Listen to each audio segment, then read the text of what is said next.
আমাৰ আজি DNB মটৰছত নতুন প্ৰডাক্ট আহিল। আগতে আমি গ্ৰেফাইন বেটাৰী বিক্ৰী কৰি আছিলোঁ আৰু এতিয়া আমাৰ ষ্টকত নতুন আহিছে আৰু তাৰ লগতে আমাৰ লিথিয়াম আহিছে বেটাৰী।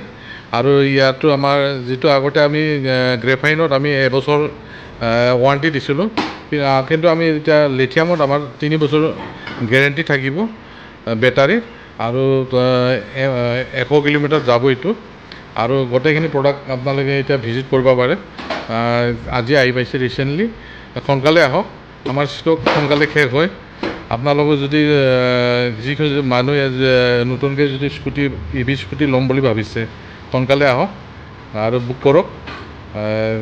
ষ্টক এতিয়া এভেইলেবল আছে, কালাৰো এভেইলেবল আছে। আৰু যিটো গ্ৰেফাইনত আমাৰ যিটো প্ৰাইচ আছিল এইটো অলপ ল' আছিল, কিন্তু ইয়াতে অলপ বাঢ়িব। আমাৰ লিথিয়ামত অলপ বাঢ়ে। আৰু ইয়াত আমাৰ ফায়াৰ প্ৰুফ আছে, গোটেইখিনি ৱাটাৰ প্ৰুফ, ফায়াৰ প্ৰুফ গোটেইখিনি পাব আপুনি। আহক একবাৰ চাওক, ভিজিট কৰক।